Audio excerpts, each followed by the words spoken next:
muntina lagaw an ki hol nom sing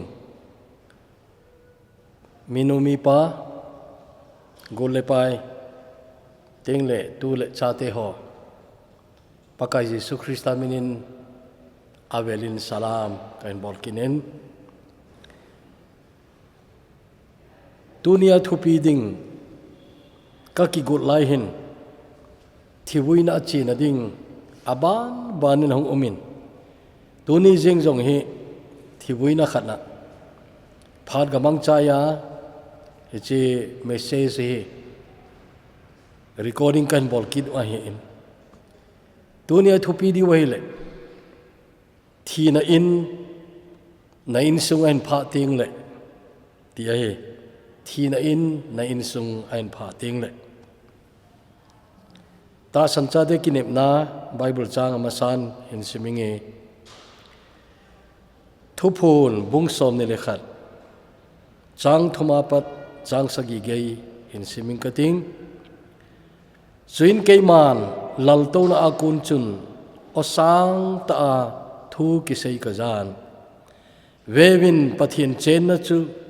mihem la ahung hitai chule ama ho to cheng khom ding ama ho chu ama mi te hiding ai we chule pathin ama ta mongin a umpi ding chule apathienu hiding a hi chule amit chenguwa amit hi chengseu athe ngim ding chule thina talo heling a hi chule hasit na le kana chule nat thu gim talo ding a hi thil ma sa ho chengse chu ki tol mang su ai tai ati chuin lal to na ato pa chun vewin keiman iya kai katha sim su ke ye ati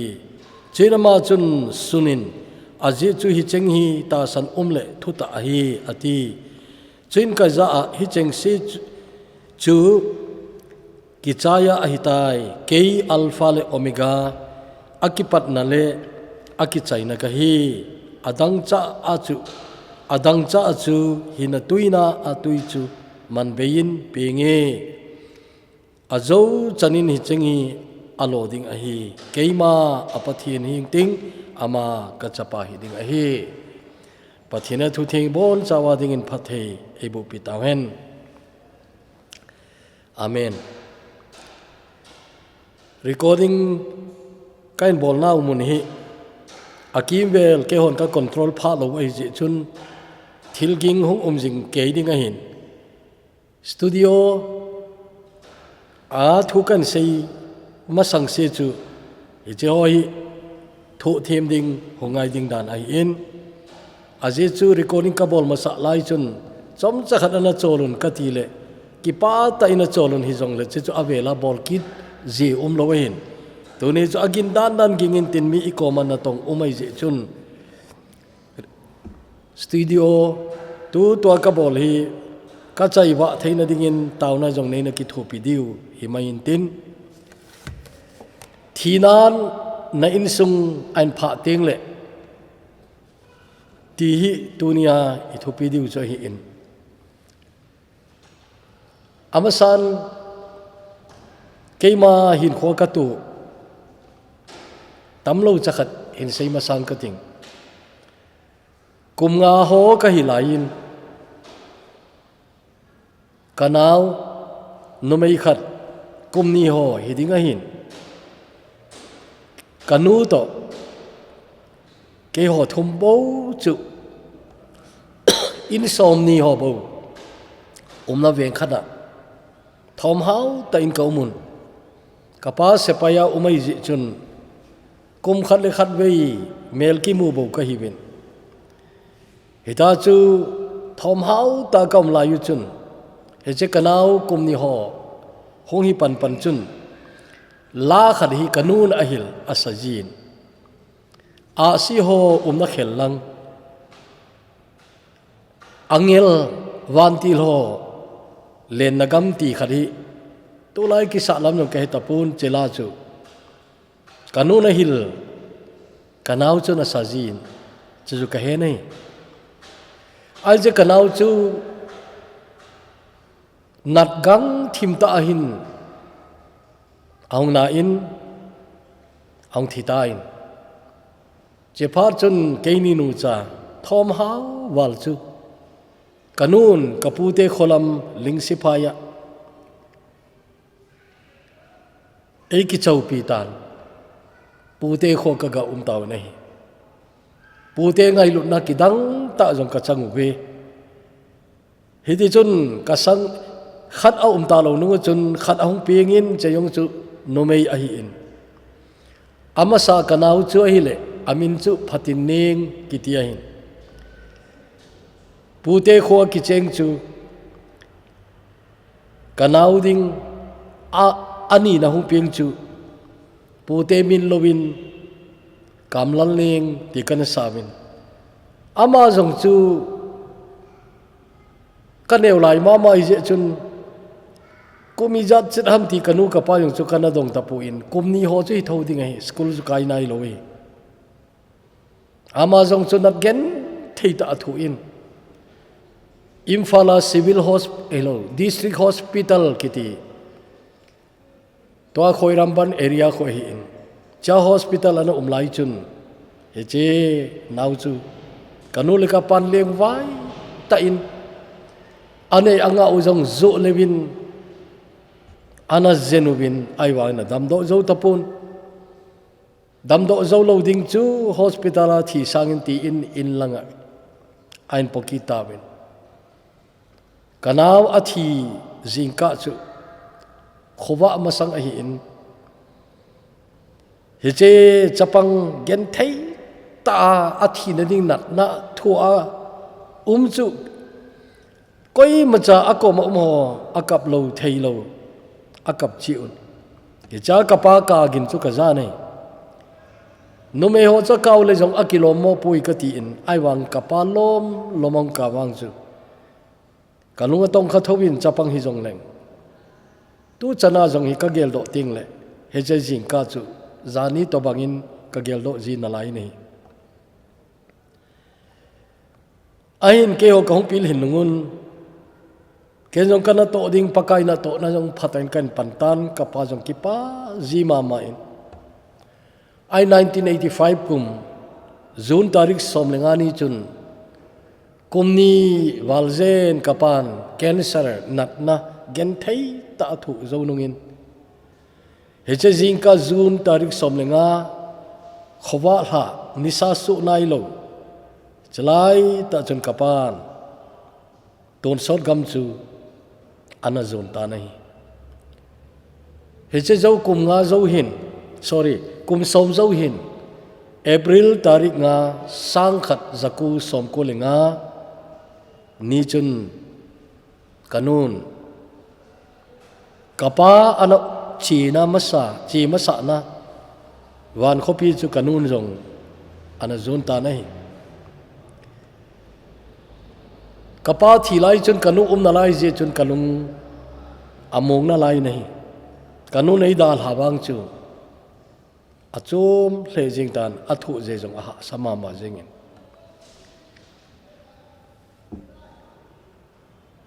tu ni hin thi nei ti hi in sunga ana hlong chi hin mi chun eya ju gel do ta lo ding hin en jong mi a ju gel do ta pu ve ai wa eya chi chu koi ma cha sumil yum pu bin akum sot he ta jong le zani bang ka ti chu ai mai hin gel do ki chun ika lai chu ga gai to ki mai ma jong i ri su ji ai ai tu ni hin he ji thu ka sei na ding a hi point ma sapen kan sei chu thi na hin la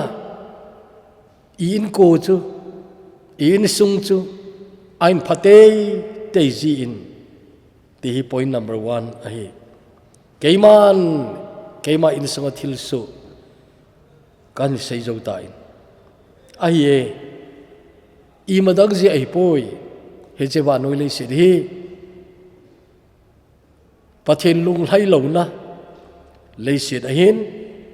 pathinin agaw sapsa ai ta in thi te ta dinga hi pathin agaw sapsau ai ja chu mizo se dinga khat bei thi te ding gor sa ke ti chu sarman masala jong sei jing sao ai ta nei che thi nei ipija hung ham ti chu polin chom chakhanin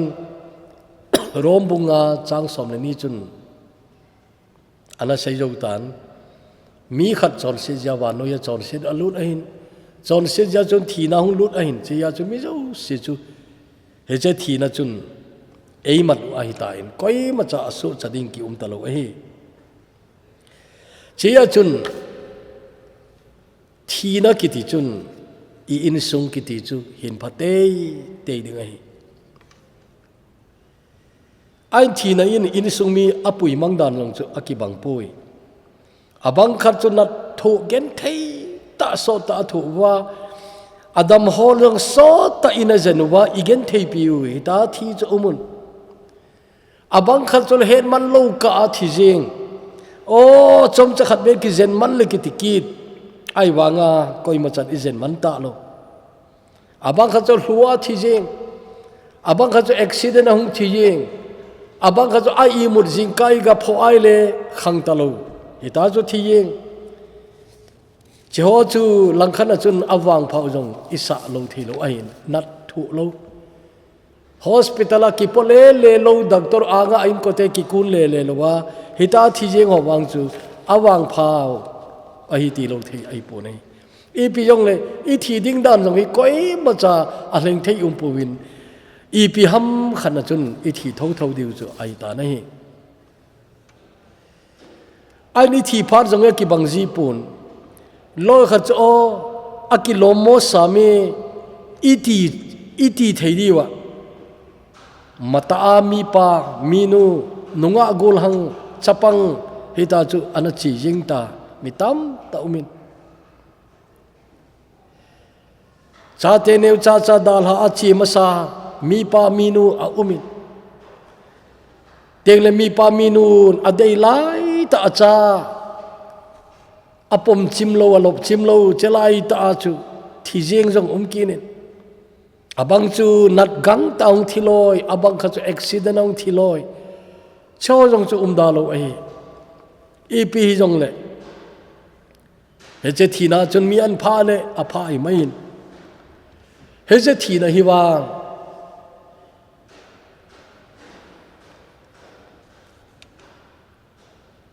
agilowe gati le hinla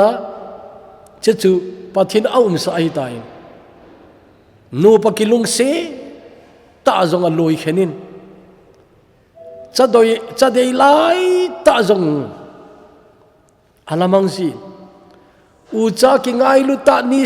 se umla zong khat ala jing ki teo bang na ivenai le lai na do mi nei ipoini na chun in kuwa hi in sunga cheng kho mo si achi ma sading koi ma cha ki hello I we achi ma sading ki hello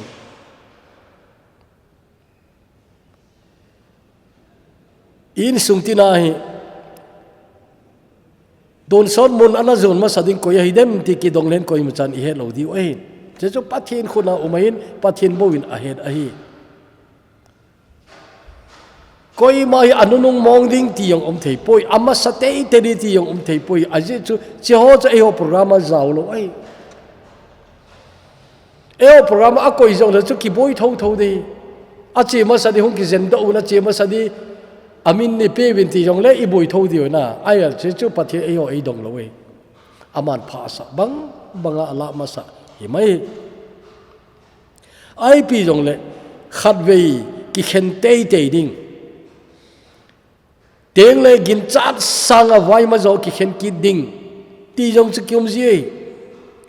che zo na hoi tan ngai to le hen in so khom di da noi ki he kina ki ho mo ki ho se ki vo ti o bang hi in kwa ding hitaloi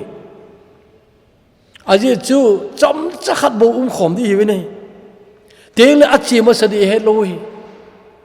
chia chu kingai luta i chen khom diu kingai luta i chen khom diu hi nanau che ma sadham na u na he pu nei ipate inu te iti wang he achi ma sate te dinga gen lo yong ki umai the ana inu ipa che ma sadi ki ti jole koi ma sa jodi ti ki he ki loi ai pi chu yong le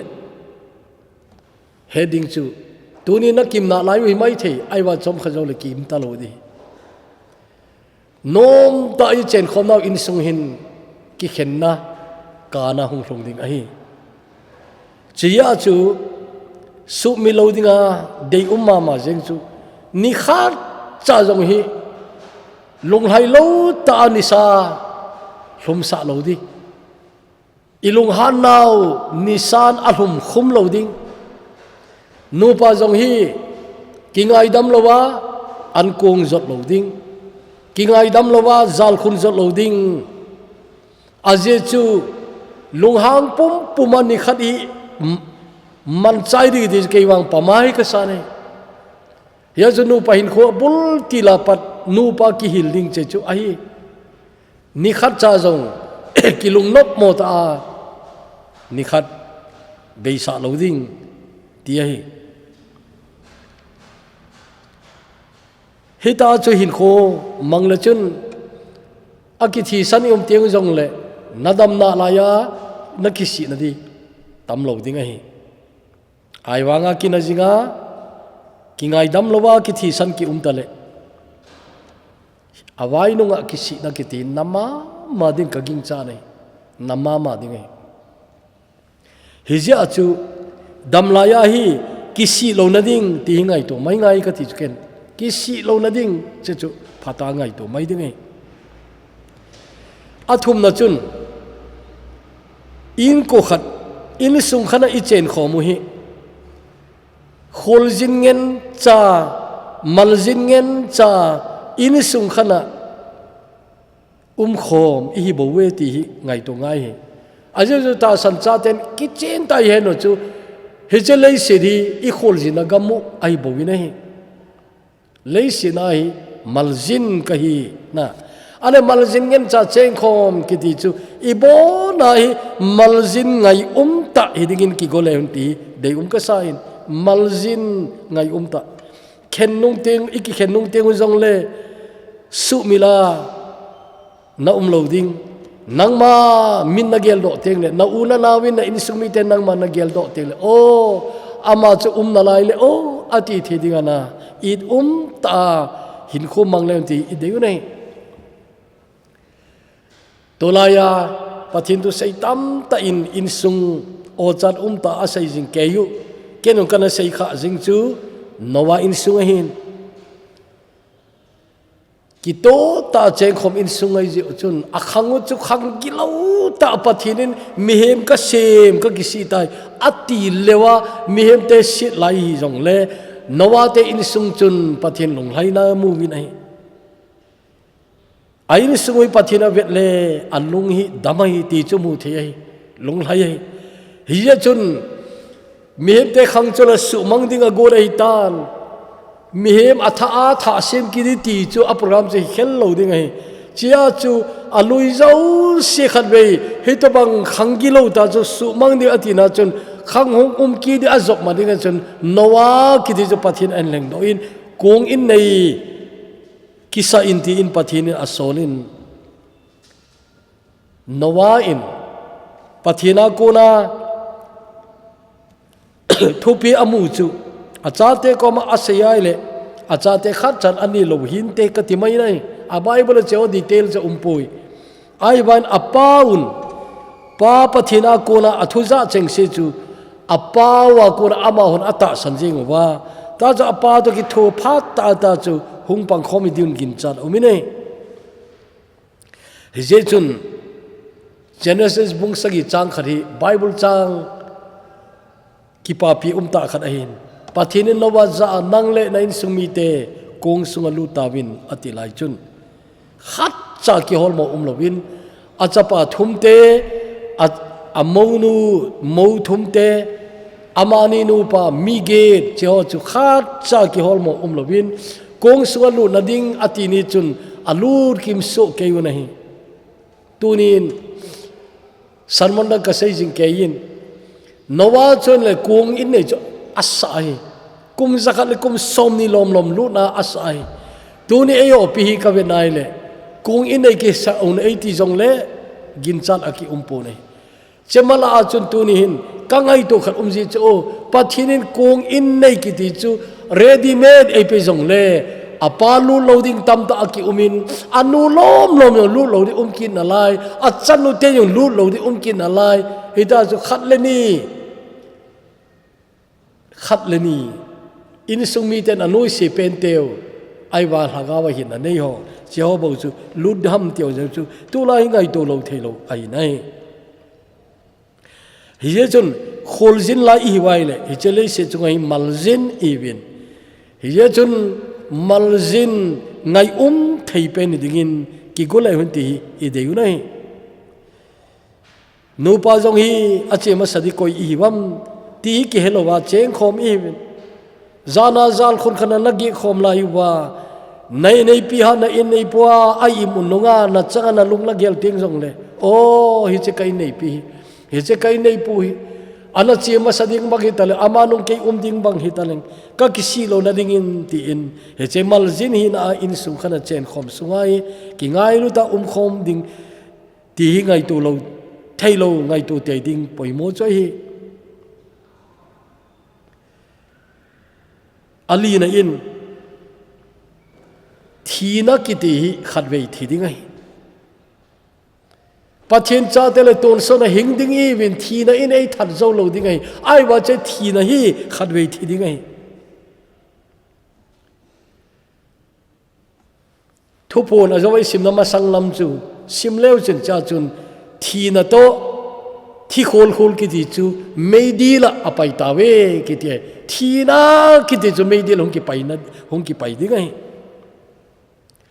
por som ka simlayun English poetry ka simnawa John Donne kitipa no man is an island kiti sunpa chu hil kilomin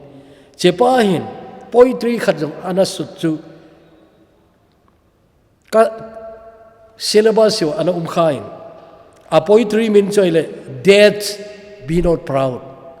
thina kile sahin timai te ei pawin na thina o nang thina kile sahin tiai hije poetry sun pahin asai hoi ka sama ma chu athiding chu mi hem hi pu ve athiding chu thina hi a hi hija laini to asut chu hin ta do inge English in siminge one short sleep past we wake eternally and death shall be no more death thou shall die anati nai ei pawa leding hitale chom chakhat i mut zo teng le ton sot aniga hung khang ding hede chun thina kide cho ta pontin thina nang zo chu thita ding na hi ati nai cha kon chula sem pan jong thina ma chu ana thita ding hi tila hi ana semi nai porin ipiana se 1 Korin bung somlenga chang somnga lenga chu veleu chin o thina na zo na chu hoya tam o thina nagu chu nami de na chu hoya tam o death where is your victory o death where is your sting anati nai hije pakai thina hin galzona thina chunga galzona ananei ta je chun toni ta sang cha te ringa che bible changi polin thina ana chona veleu chin ตาสันจาเตนทีน่ะจงกาลจนอิจฉานุเฮเจหันลาจอยกัติโนมิเนนะหันลาอีปุยปาเตนวมปิงัลสังฆาเตลหันลาสัจีเวเนนังินเฮเจทีน่ะนะท่าจงโลเดนไอวันปักกายน่ะนะทัดตาเนนะปักกายน่ะอันนั้นทัดตาอินตาสันจาเตนจนตูนโซนอิทีน่ะจะปักกายอันนั้นทัดตาอินอามาซาลหิงตาดิงเฮเจทีนั้นอีมาจะเอโลโจตะโลเดฮิจาจูนะฮะลาจูโอทีนานะโจนะจะหอยอุมัมโอทีนานะกูจูนะมิเดนะจะหอยอุมัมทีฮีตาสันจาเตอีหันลาดิวจูไอตาเนเฮเจจนขังขังตาสันจาเตกาลโจนะจูเฮเจไบเบิลจางขนาดอันนั้นกิงอัมตายจะจีพิอาอีปกายจีซุนเกยมาทอกินนั่นแหละหินนั่นจุกะฮีอธิตายนะเจ้าเจ้าไอ้น่ะอิทีนี่ขวาจงกิปาตาลุงมอนละอิสระเทวิจีจีไอ้เกยมาทอกินนั่นแหละหินนั่นจุกะฮีตีฮิตบังลมลมาตาสันจาเตเดทิลโลปีปทินไอปีดอนเซโลสังโลกิติโอยอิติงอลกายไอ้ตาเดมติงไอตัวเตอังอลกายเกี่ยวฮิโลวินนัสโซจานิซาสานังดามุนนักกิเลนเตเตดีตีนัยตานัยตูจานิดามุนก็กิจป่วยตียงเอาจีนาไลเวขังเท่าละอาจัง science theme के साथ लेखा थीम के साथ दामुन की त्योही गाता सन थे दिंगा नुई जान उमता गेल लो जो उमता नहीं अब पथिन थू ना नुई सले अवांग से जो नंग मा नहीं मई नहीं दामुन थू जंग जो सरमोन खत ना उमता चचु अन की होल ना नंगाई की नो दामुन ओ दामुन अन लो ही मई ले ओ कति सरमोन खत ना उमता ओ ना चचु नंगाई वो इपोइन अंगा नदिंग चु खेन लो ना कॉपी काइन सही नोमिन थीना ना इन सवाल हुन तेंग ले कालो थे ये पोई ना कालो थे ये पोई इकी इनिन इकी हलेलिन इकी का चोई चोई जी नहीं इरी थी एसेंग लो जंग अलोंग जी नहीं तो ला कि हगाव मी सा लोई खत अबाई बुला दोना वाई हेलो ही वम कती लोई खत चुन पथियन चाहते कालो दी अमो तीविन जे जो नतिया इले बाइबल द कितो लोई ताने लजर हा न जोंग पकाय जीसु अकमी नहीं लजर हा न ए और बाइबल चांग जनरल नॉलेज बाइबल नॉलेज दाना बाइबल चांग ला चोम्पेनी पिहम इकितिउले जॉन बुक सोम ले खरचांग सोम थुमलेगा जीसु अकपताय दिसु ए पावचु वाट थुमंग फाइन जीसु अकपताय इंग्लिश आचुन वर्ड नी बोबइन जीसस वेप्ट चेचु जीसु अकपताय तिनाइन चेचु बाइबल चांग चोम्पे नै तिया चुन इमो हेनो इपि फचुमा चे सांग चु नसु मि लोडिंग चु नकातिंग जोंग ले ओ कपका जोंग लजर हाना कप आइन तुनि जोंग अमा उमले ए कापि इन ते तियम किनेम ले चुन चेचु बाइबल दि तो मोदिंग अहि पोने चबाना इ बाइबल मामा इमु की काथो इमु की जि पिहा रोमबुक सोमलेनी चांग सोमलेंगा अचुन अकपते हो चु कापि विनलंग अकिपाते की पापी ती चुना अकिपाते की पापी बंगुन अकपते कापी की ती चु चेचु बाइबल की तो न्यू टेस्टामेंट टीचिंग पोइमो मामा चु अहि हिजे चुन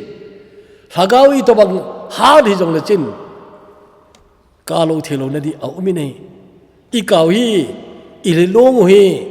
काना जे दी तम ता उमजे ही काना दिंग जे कोई हम खर्च को न किपा बेसे ले अच्छी नि कोन न कादे अजे चे प्या मितिले नचुंगा अफत नचुन न गाई तो ले किपा जे न ही लोंग दिंगे जे जो न इजा न काय ना ये जो तुनिन कब लो थे पो नहीं आई वांगिन सु मिलो दिंग चु ही तो बंगा इमिली इकी थे लायु चुन थिल खत इसु मिलो दे उमे चे चु इपियाम तिले काना दिंग उमता लो ना खेन लो ना कॉपी कि खेन जिया कब ही वे कि खेन लो ना कॉपी आचु इकी मु किम दी वही तो आई कि खेन जोंग ले खेन लो ना कॉपी की ती आचु कि खेन की तलो दे जा चुन इ खेन साते जो से इमु दिउ कि पादा कि तो खोम ना मुन दिंग आई जे चुन हेचे मुना चुन कब तलो दी भी नहीं he je khopia chun nat nala ana tapon tin leise chu nat gen theita thu a ibui ho zo se jong chelai chun ana dam de ai tawin nat na tapon tin nan na ta lo ding bang chun thi na jong tapon tin ti na thi na jong ta lo ding ai ki khen na ta lo ding ai he je wa noi hi wang chu ki khen na gama hin anum sa peno jong ki khen tho ding again theite yong ki khen tho ding a hau te jong thi tho diu a wai cha te yong thi tho diu ti ji chun ki khen na gam ai khen lo na khopi wang hi ngalel dan chu Dr. Oswald J. Smith in hi che hi pathin le khabu kain kho pathin an khel zo nunga pathin le khabu ti jo pathin thu salmon bu ti wo ti thei tho hi to bang le khabu chu kain sim masala a khal choi le Dr. Oswald J. Smith kitipan anasu amai Canada gama People's Church Toronto a pastor pa chu hi vanolation missionary na to na ki chau na thupi ma chu ama ana na ho bu hi ai People's Church Toronto he chipa hin gam ka dei pen chu tia le thei di English achun the country I love best anatin the country I love best he je gam ka dei pen chu ti le khabu chun hi din na suni nai leisi chu hin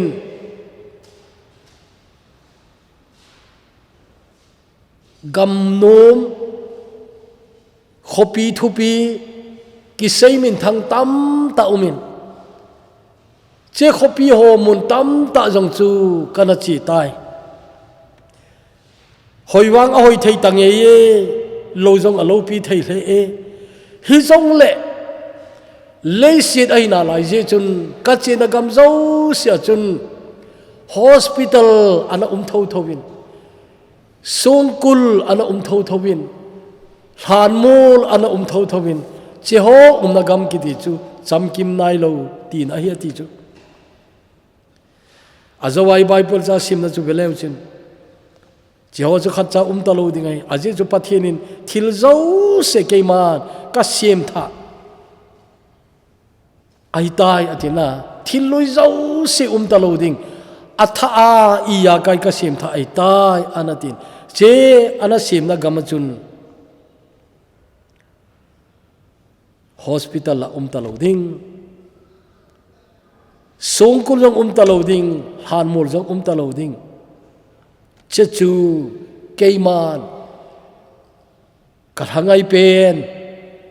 ka dei pen gam chu hi the country I love best anati oi ga ngai tu ti hi ji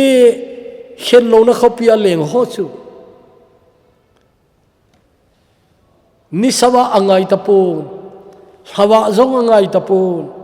kel ngoi no zo awa oi tai ati nei kel ngoi no zo awa oi tai so pi mi zo hoi ama okona la hoi ta ina ngai ji wa hin ei pawa ki le do isa ujong tam ta tan hecha nunga anin lasa roding liana kitipain anasim lusei pajon khopui moi atin khopui moi ti chu beautiful city ti nai hecha chun mizo pa wa hin sei ma sang katin ngei ka sawalin chang khan abo kan sei di rang ka chak twala ya leng ten he khovel ram reng ngai lovin beram no hiam nu kha fakin ne na hlamoi an sa ti nei he che sanatol khopi ti na chuna sanatol lai he che khopia leng ho chun he che khopia ta ho chun he che wa noi he che wa noi mong angai ta pu ve kel ngoi no ki that sa chu wa choin gal zonala hoi ta chu asawe kiti hi chu anangayun icha teula sathimon jong ei pawan sa do ding niu ananga uhitin kadein kangai ngai nei hichigama chu ei puinomin pakain thingpel chunga chun cross nat gen thei a khon khe in thu in thina chu ain zota in asem sa khopia chun ilen khom kau nga lelin eina gal dot jinguna hi supite nang le ke pakain eng puiding ahin ei ho ei it ngoi hung kap jong chu hung ki dio hi ve hi jong le chei gel do jing te khen lo na khopia chun kinga kim ding hi bin hu hing pun ton sona ama iwa choi na diu phar sau ta ap di wai chegam chu nangai tu ji lo ham tulai mi hem te wang hi le se thili ha ngai to be se jun wan lam he che khen lo na copy ti o jong hi gel do a jong nei ji lo hi bin ai wan tunin he che gam chu gal dot ki ding le he che gam chu ngai to tha ki ding in tunin kain ti mi nai he che gam chu gel do jing po ma hin khu na man ai nain commandant boy lo ding hi he che ding chun tu ni thu pi hi aya ding chi in pathinin phathe ibu pi tawen tawti he pa luk se them pathin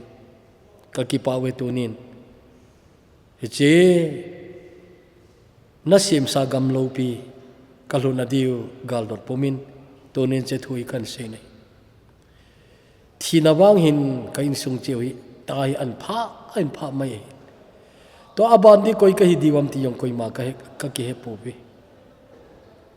to lai wang hi kilomota ta le si den ko hung be yeng mi tam ta umi nei na cha ina chang sa ho wang a thi te ngule kalunga mong jin ka ki pa jiu nei ka ki pa pi jiu nei ache na diu gam ka he jiu to ni ke ho jong che pai ding kai ta jiu chun aki go zo sa ka thina din pakai long se tain tunin he chena thu ka ngai hi hlagawa nakom lam nei pui nai na dingin nangin phathin bo dingin pakai ji suminin kaung ta wa hi amen